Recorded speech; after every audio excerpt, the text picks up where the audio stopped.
नमस्कार दर्शकों, आज कुंभ मेला पर और बहुत सारी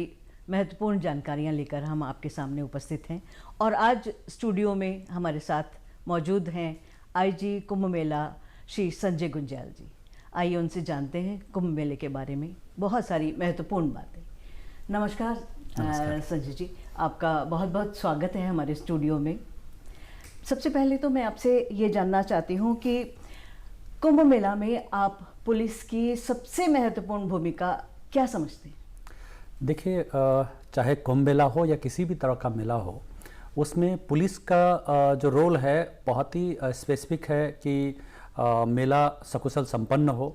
और मेला मीन्स काफ़ी बड़ी संख्या में भीड़ एक पर्टिकुलर स्थान पर बहुत बड़े लेवल पे जब मेला आयोजन होता है तो आप देखते हैं कि करोड़ों की संख्या में एक पर्टिकुलर डे पे और स्थान पर लोग जब एकत्रित हो जाते हैं तो क्राउड मैनेजमेंट के लिहाज से एक बहुत बड़ी चुनौती है। और उसी लिहाज से ट्रैफिक का अरेंजमेंट और जो सुरक्षा व्यवस्था है, और आपको ये भी देखना होगा कि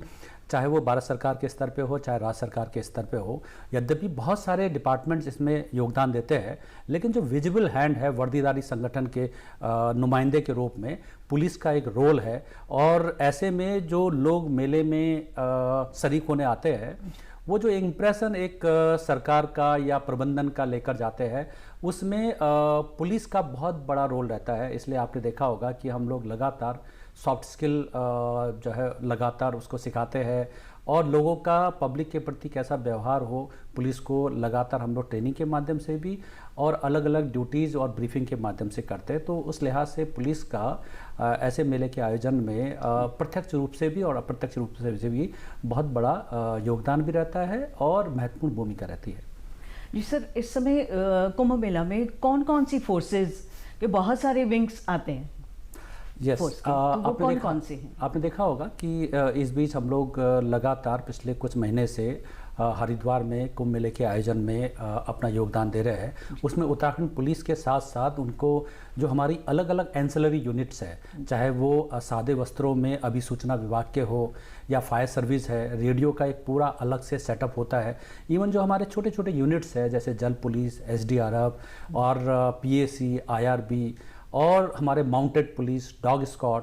ऐसे कई हमारे एंसिलरीज तो है ही, लेकिन साथ में जो भारत सरकार के स्तर पे जो सेंट्रल मेरा पैरामिलिट्री फोर्सेज है जिसमें कि SSB, ITBP, CRPF और इस बार हमारी कमांडो यूनिट के रूप में राज्य के साथ साथ सेंटर की हमारी NSG की टीम भी है। और जो अन्य प्रांतों में जैसे UP से भी हमारे एक अलग से टीम आई हुई है जो कि कुंभ मेले के आयोजन को सफल बनाने में हमें पूरा योगदान और सहयोग प्रदान कर रही है।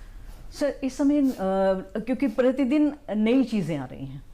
कुंभ को लेकर, कोरोना को लेकर बहुत सारी चीज़ें नई आ रही हैं,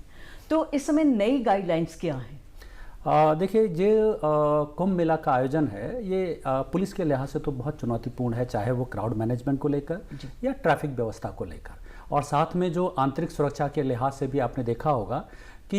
ये काफ़ी चुनौतीपूर्ण हो जाता है। बट जो नई जो हमारी चुनौती है वो है कोरोना, जो हमारी एक महामारी जो पिछले साल से हम लोग सभी पूरा देश परेशान रहा है। ऐसे में जो हमारी चुनौती है वो बढ़ गई है कि कोरोना किस करवट बैठेगा, कैसी परिस्थितियां बाद में आएगी, और कोरोना के कारण जहां पर कि सोशल डिस्टेंसिंग या एक कोरोना एप्रोप्रिएट बिहेवियर बहुत ज़रूरी है कि उसको हमें लोगों को अपनाने के लिए अपील भी कर रहे हैं। उसके संबंध में नियम कायदे कानून और SOP है। और सेम टाइम जब लोग मेले पे आते हैं तो भीड़ बढ़ जाती है, एक पर्टिकुलर एरिया में बहुत ज़्यादा भीड़ रहती है। तो प्रैक्टिकल हमारी जो है व्यवहारिक कठिनाइयाँ है कि सोशल डिस्टेंसिंग को मेंटेन कराना। तो ऐसे में हमें कोरोना महामारी के जितने भी रूल्स रेगुलेशंस और SOP है उसको इम्प्लीमेंट कराना और सेम टाइम क्राउड मैनेजमेंट को भी प्रॉपरली प्लानिंग के हिसाब से हमें इम्प्लीमेंट कराना एक चुनौती के रूप में है। और इस संबंध में दिशा निर्देश भारत सरकार के माध्यम से भी और राज्य सरकार के माध्यम से भी लगातार आए हैं, जिसको कि एग्जीक्यूट कराना ग्राउंड पे ये पुलिस का भी दायित्व है। यद्यपि इसमें मेन जो डिपार्टमेंट के रूप में हेल्थ डिपार्टमेंट है, लेकिन अब हमारी जो जिम्मेदारी है क्राउड मैनेजमेंट के साथ, लॉ एंड ऑर्डर के साथ साथ, ट्रैफिक के साथ साथ अब कोरोना काल में हमें लोगों को संक्रमण से बचाना और स्वयं भी बचना, ये भी एक जिम्मेदारी के रूप में है। सर, जो पब्लिक है, पब्लिक के लिए पुलिस के लेवल पे एक बहुत आकर्षक चीज़ जो होती है, खासतौर पे ऐसे जब मेले होते हैं बड़े, यातायात व्यवस्था। तो यातायात व्यवस्था इस कुंभ मेले में क्या रहने वाली है? देखिए, यातायात व्यवस्था जो नॉर्मल यातायात व्यवस्था है पूरे कुंभ अवधि के दौरान, जो बाकी सामान्य दिनों पे तो वही रहेगा जो वर्तमान में चल रहा है, लेकिन जो मुख्य मुख्य स्नान है और विशेषकर जो शाही स्नान है जो कि आकर्षण का केंद्र है, उसमें यातायात व्यवस्था पूरी तरह से अलग रहेगी। कई ऐसे पार्किंग जो कि आमतौर पे रहते नहीं है, उनको हम लोगों ने चिन्हित कर दिया है और उसके रूट्स वगैरह को जो सामान्य तौर नहीं होते हैं, उस रूट्स पे हम लोग गाड़ियाँ चलाएंगे। इनफैक्ट जो इंटर स्टेट कोऑर्डिनेशन मीटिंग्स भी सिर्फ यातायात के दृष्टिगत हम लोगों के द्वारा जो आसपास के राज्यों के साथ किया गया है, जिसमें बहुत बड़े लेवल पे डाइवर्जन होगा और वो डाइवर्जन सीधे जो अलग अलग हमारे पार्किंग लॉट्स है वहाँ पर गाड़ियाँ ले जाई जाएंगी। इस बार बहुत अच्छी व्यवस्था ये हुई है कि NHAI के द्वारा, भारत सरकार के द्वारा जो ये 4 लेन का कार्य हुआ, ये टाइमली कंप्लीशन हो गया है और उस कंप्लीशन की वजह से जो अभी हमारे लगातार जो 4 स्नान अभी कुछ दिनों पहले हुए थे, उन चारों स्नान में यातायात या फिर ट्रैफिक के लिहाज से जो जाम लगता था, इस तरह की कोई भी अव्यवस्था का सामना नहीं करना पड़ा, जिसके लिए हम जो बहुत थैंकफुल है कि जो भी निर्माण एजेंसी इस 4 लेनिंग के कार्य में थे, उन्होंने युद्ध स्तर पे कार्य किया और इतने अच्छे से हमारी जो व्यवस्थाएं हुई है कि ट्रैफिक जाम जो लगता था जितनी भीड़ में, आमतौर पे वो नहीं हुआ है। दूसरा, हमारी जो इंटरनल यातायात व्यवस्था है वो बिल्कुल डिफरेंट है, जिसमें कि अलग अलग रूट्स है, पैदल यात्रा है, क्योंकि सिटी एरिया में हम पब्लिक को गाड़ियाँ लाने के लिए अलाउ नहीं करते, क्योंकि आपको मालूम होगा कि हरिद्वार जो है, क्योंकि बहुत ही सर्कुलेशन एरिया बहुत लिमिटेड है, यहाँ पर इतने बड़े लेवल पे जब क्राउड आ जाता है तो क्राउड की density one of the highest माना जाता है पूरे वर्ल्ड में, कि हरिद्वार जैसे एक छोटे से रेडियस सिटी एरिया में जहाँ इतने बड़े लेवल पे अगर क्राउड आता है तो स्टैम्पेड प्रोन एरिया पूरा सिटी एरिया हो जाता है। और अगर इसका पूरे इतिहास देखें तो आप पाएंगे कि हरिद्वार के अलग अलग स्थानों पर अलग अलग समय पे इवन कम भीड़ के दौरान भी स्टैम्पीड की घटनाएं हुई है। तो ऐसे में जो हमारी यातायात व्यवस्था इस तरह से होनी चाहिए कि जो हमारा कोर एरिया है वहाँ पर कम से कम गाड़ियाँ रहे और पब्लिक को मूवमेंट के लिए काफ़ी ज़्यादा सर्कुलेशन एरिया मिले। तो उसी लिहाज से हम लोगों ने ये व्यवस्थाएं की है। सर, कोरोना को लेकर भी बहुत सारी चेतावनियाँ हैं, वो क्या क्या हैं?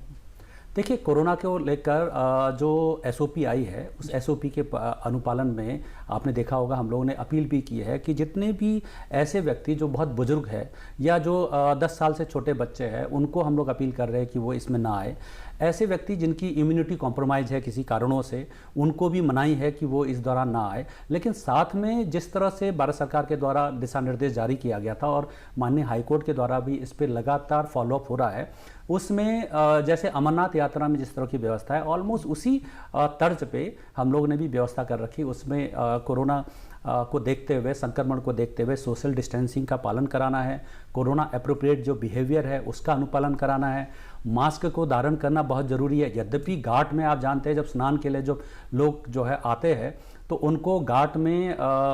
कोविड एप्रोप्रिएट बिहेवियर को इम्प्लीमेंट कराना व्यवहारिक कठिनाइयाँ हैं। साथ में जो 3 तरह के डॉक्यूमेंट्स हैं, आप देखेंगे कि आपको एक तरह का ID प्रूफ लेके आना है। वो इसलिए भी ज़रूरी है कि अगर आप सुरक्षा के लिहाज से, आंतरिक सुरक्षा के लिहाज से तो ज़रूरी है, लेकिन साथ में अगर किसी वजह से आपको संक्रमण हो गया या आपके आसपास कोई ऐसा व्यक्ति जो आपके क्लोज प्रॉक्सिमिटी में था और उसको संक्रमण अगर पाया जाता है, तो हमारे जो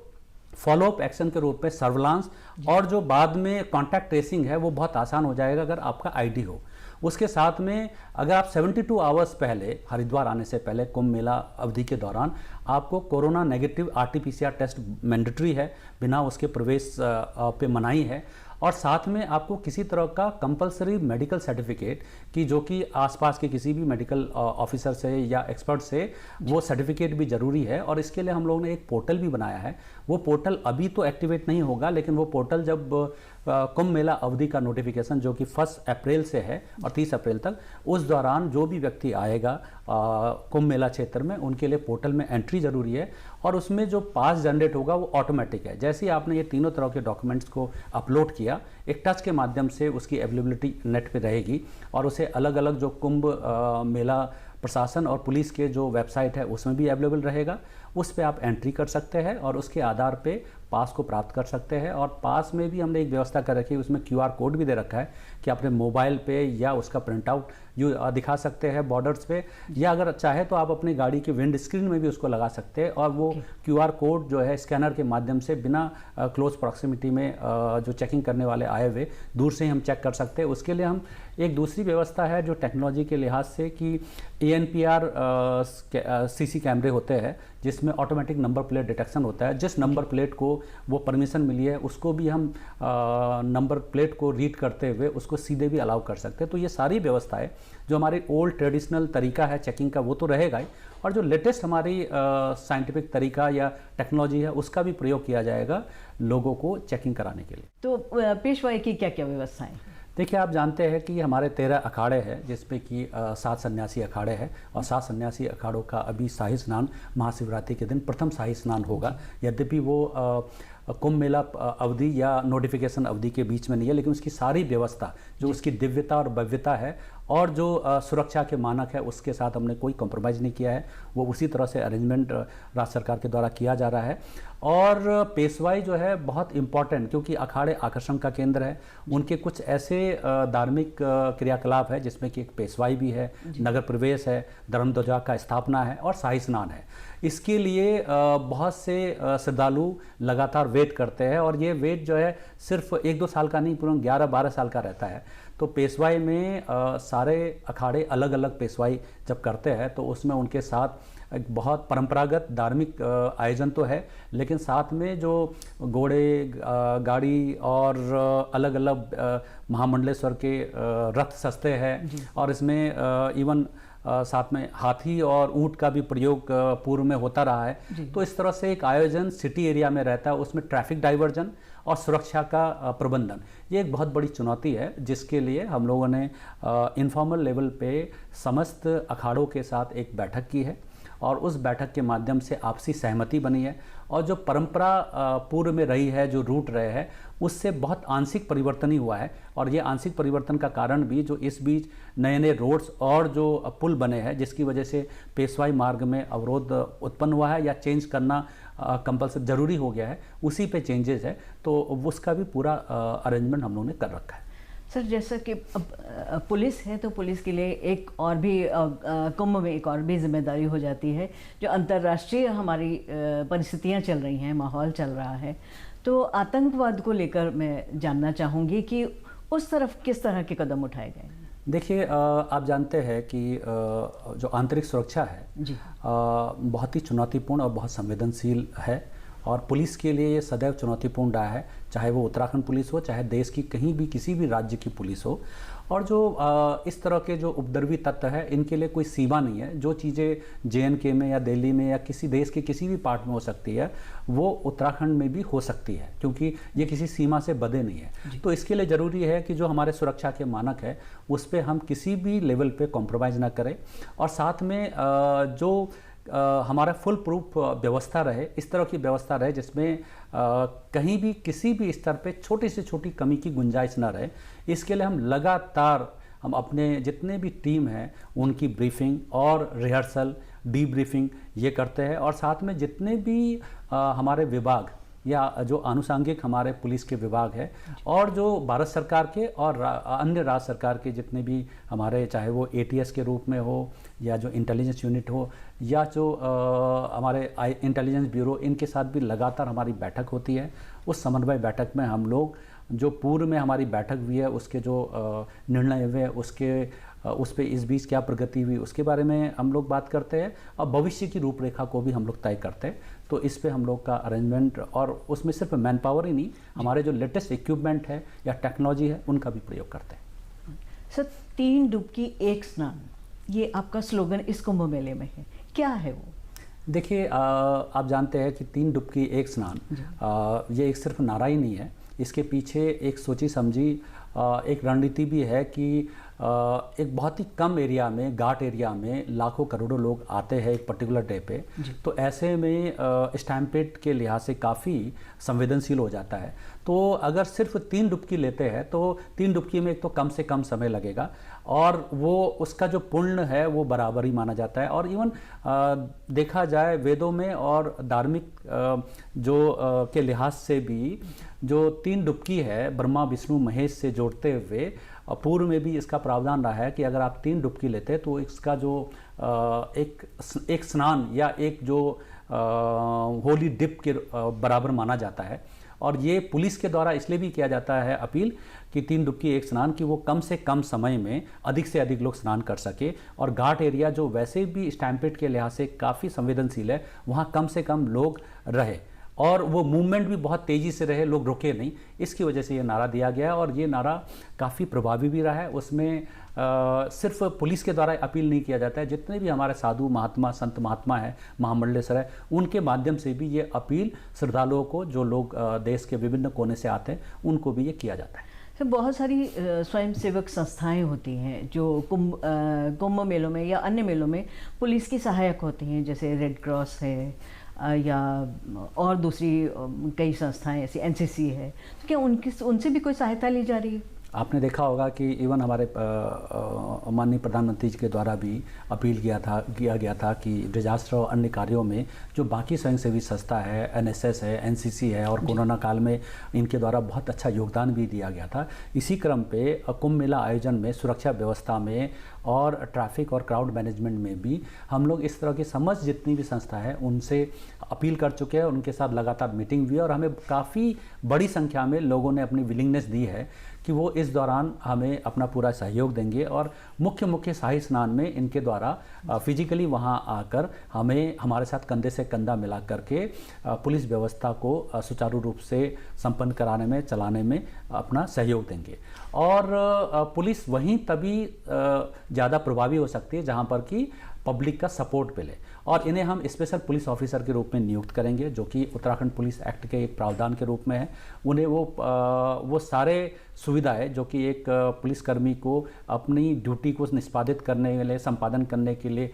मिलता है, वो सब दिया जाएगा। और ये व्यवस्था अभी हमने कुछ पूर्व के एकादश स्नान में किया था और ये काफ़ी प्रभावी साबित हुई है। सर, ये चाइल्ड फ्रेंडली कुंभ क्या है? देखिए, आपने देखा होगा कि कुंभ मेला में कई बार बच्चे आते हैं, इवन काफ़ी ऐसे भी बच्चे आते हैं जो खोया पाया के लिहाज से जब मिसिंग जो हमारे यूनिट्स है उनको मिलते हैं। उसके अलावा कुछ ऐसे गरीब या फिर कुछ मेंटली जिन्हें या कह सकते दिव्यांग कुछ ऐसे बच्चे भी मिलते हैं जो किन्हीं कारणों से जब वहाँ मेले क्षेत्र में छूटते हैं, तो उनके साथ सिर्फ कानूनी तौर पे नहीं, जो उसका सामाजिक और मानवीय पक्ष है उसको देखते हुए उसको डील किया जाए। उसमें हमारे पास कुछ स्वयंसेवी संस्था है जो कि इस क्षेत्र पे कार्य कर रहे हैं और बहुत अच्छा कार्य कर रहे हैं, उनका भी सहयोग लिया गया है। और जो हमारे पुलिसकर्मी हैं उनकी भी अलग से हम लोग ने ट्रेनिंग दी है उन सभी एक्सपर्ट के माध्यम से, ताकि जो हमारा अप्रोच रहे सिर्फ कानूनी रूप से ही न रहे, जो उसका मानवीय पक्ष है उसको भी हम लोग जरूर देखें। सर, भिक्षावृत्ति एक बहुत बड़ा कलंक है इस तरह के मेलों में, खासतौर पे कुंभ मेलों में। भिक्षावृत्ति और शराबबंदी और बहुत सी छोटी छोटी चीज़ें, जैसे टेम्पो का किराया है, उन सारी चीज़ों को लेके मनमाने रेट हैं, ये छोटी छोटी चीज़ें जो कुंभ मेले में जनता से जुड़ी होती हैं, उन पर आप किस तरह की व्यवस्थाएं कर रहे हैं सर? देखिए, जो आपने भिक्षावृत्ति की बात कही है, इसको पुलिसिंग के लिहाज से भिक्षावृत्ति को कानूनी दृष्टि से न देखते हुए इसको सामाजिक और मानवीय पक्ष को के हिसाब से हम लोगों ने इसको डील किया था। और इस पे जितने भी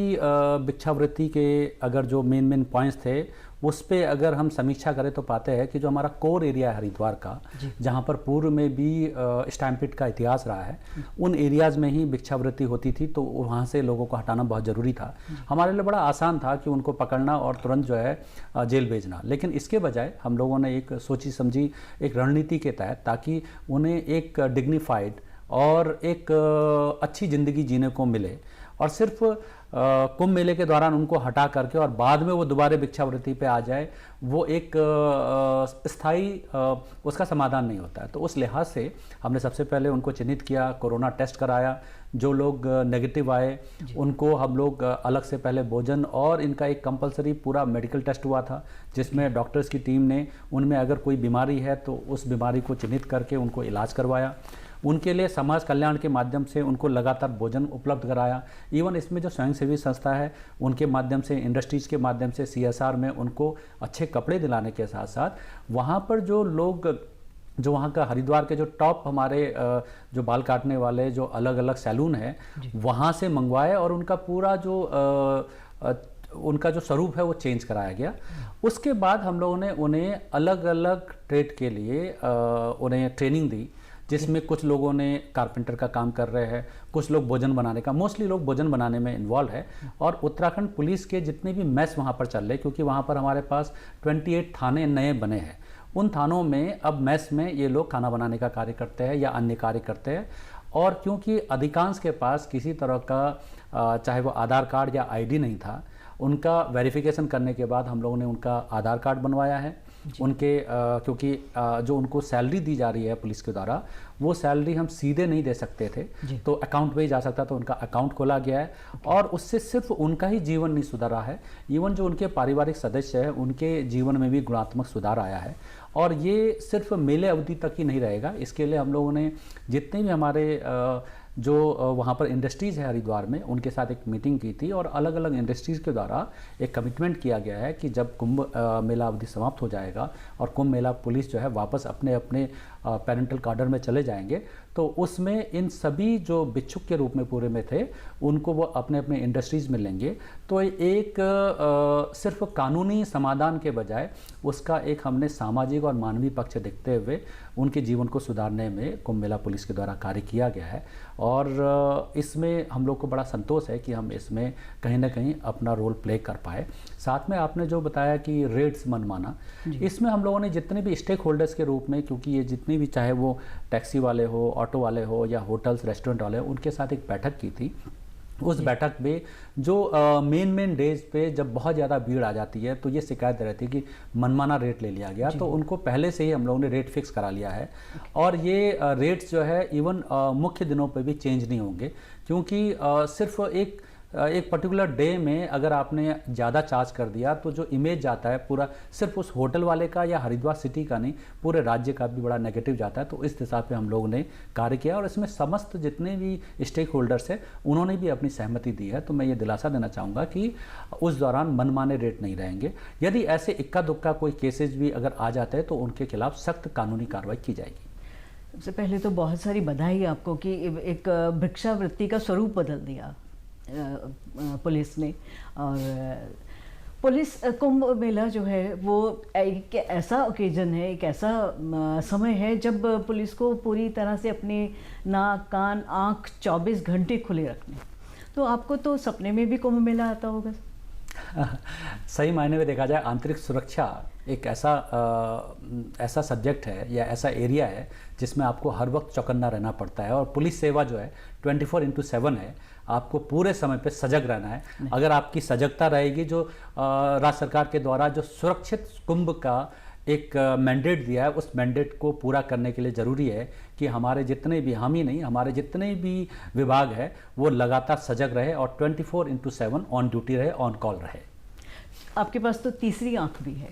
मौजूद, तो उस तीसरी आंख का कितनी आंखें हैं वो तीसरी, और किस तरह से उसका इस्तेमाल कर रहे हैं? देखिए, सिर्फ आंखें नहीं है, हमारे पास कान भी है, जो आइज एंड एयर के रूप में जितनी भी हमारे अलग अलग विंग्स या फिर कह सकते हैं जो हमारे समाज के जो अलग अलग सहयोगी है, जिसमें ऑटो रिक्शा है या पान वाले हैं और जो अलग अलग लोग अलग अलग जगह पे कार्य करते हैं, उनको हम लोगों ने इन्फॉर्मेशन गैदरिंग के लिए जोड़ा है। और हमने ये भी कहा है कि उनका नाम गोपनीय रखा जाएगा और जो भी इन्फॉर्मेशन है उनको वेरीफाई करेंगे। अगर ऐसा कोई इन्फॉर्मेशन आता है जिसकी वजह से हम किसी आपराधिक तत्व को में अंकुश लगाने पे या आपराधिक क्रियाकलापों को रोकने में कामयाब रहे, तो उन्हें हम लोग लोग अलग से रिवॉर्ड भी देते हैं। साथ में जो टेक्नोलॉजी है, जो सीसी कैमरा है, वो जो पहले से हमारे सीसी कैमरा है वो तो है ही, लेकिन इस बार कुंभ के लिए हमने अलग से लगभग 350 हम लोगों ने कैमरे लिए हैं। इस सीसी कैमरे के पीछे मैं ये कहना चाहूँगा कि जिसमें लेटेस्ट टेक्नोलॉजी के रूप पे जो आर्टिफिशियल इंटेलिजेंस है उसका भी प्रयोग किया जा रहा है। उसमें हमने अलग अलग जो है इंटरफेस रखे हुए हैं, और साथ में इवन जो कोविड महामारी के दृष्टिगत हम लोगों ने एक फीचर ये भी रखा है कि अगर कोई विदाउट मास्क मेन एरियाज में आ रहा है तो ये अपने आप ही अलर्ट जनरेट करके जो पर्टिकुलर वहाँ के ड्यूटी वालों को बता देगा कि इस एरिया में लोग विदाउट मास्क में आ रहे हैं, और वो अलर्ट के बेसिस पे हम कानूनी कार्रवाई भी कर सकते हैं, या उसे निःशुल्क मास्क, जो हम लोग का डिस्ट्रीब्यूशन का एक मैंडेट मिला है, निःशुल्क मास्क भी दिया जाएगा। साथ में कुछ ऐसे एरियाज है, जैसे कोई अगर सामान पड़ा है वो अनअटेंडेड है, काफ़ी देर से लावारिस पड़ा है, उसको भी ये डिटेक्ट करके हमें अलर्ट देगा। क्योंकि जो ह्यूमन अपनी जो लिमिटेशंस अपनी है कि हम खुली आंखों में कई बार ऐसी चीज़ों को नहीं देख पाते हैं, लेकिन जो ये तीसरी आंख के रूप में सीसी कैमरा है उसके माध्यम से अनअटेंडेड बैगेजेस को भी वो आइडेंटिफाई करेगा। इवन अगर कोई वन वे सिस्टम है, वन वे सिस्टम में यदि कोई अपोजिट साइड से लोग आ रहे हैं उसको भी डिटेक्ट करके हमें बता पाएगा। और इसमें हेड काउंटिंग है, इवन जो गार्ड्स के सैचुरेशन पॉइंट है, एक गार्ड की कैपेसिटी है कि इससे ज़्यादा ना हो, तो वो हम लोगों ने फिक्स कर दिया है। अगर वो उस संख्या से ज़्यादा होते हैं या होने जाते हैं तो वो पहले से हमें अलर्ट दे देगा, जिसके आधार पे हम अपना ट्रैफिक डाइवर्ट कर सकते हैं। क्योंकि आप देखेंगे कि जो हमारा क्राउड मैनेजमेंट का सिस्टम है उसमें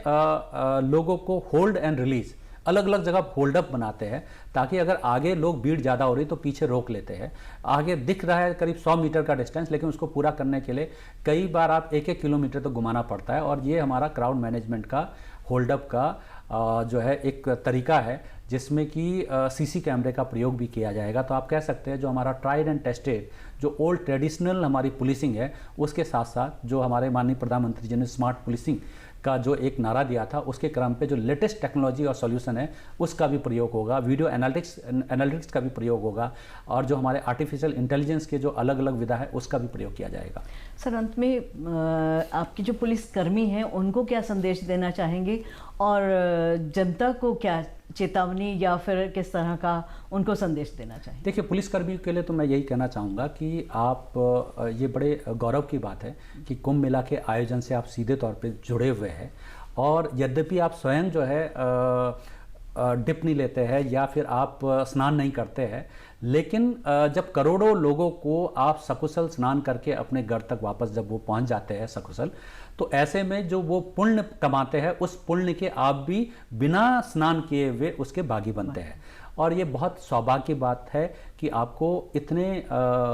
इतने चैलेंजिंग, चुनौतीपूर्ण और विशेषकर कोरोना महामारी के दौरान ये आपको दायित्व मिला है। उस दायित्व का निर्वहन करते हुए आप खाकी के मान सम्मान को बढ़ाने का भी कार्य कर रहे हैं, और सेम टाइम आपको व्यक्तिगत रूप से एज ए ह्यूमन बीइंग एक सेटिस्फैक्शन का कारण भी बनेगा कि आप कुंभ मेला के सकुशल आयोजन में आप अपना योगदान दे पाए। पब्लिक के लिए मैं यही अपील करना चाहूँगा कि कोरोना महामारी के दृष्टिगत जो कोविड अप्रोप्रिएट बिहेवियर है उसका पालन करें, और अपने को संक्रमण से बचाए और दूसरों के संक्रमण का कारण न बने। तो यही मेरी अपील है।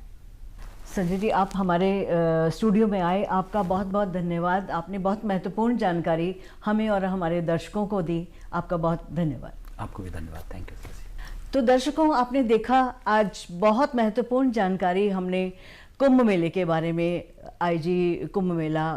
पुलिस से प्राप्त की। आशा करती हूँ आपको बहुत पसंद आया होगा आज का ये कार्यक्रम, और बहुत सारे ऐसे आपके सवाल हल हुए होंगे जो आप जानना चाहते थे। नमस्कार।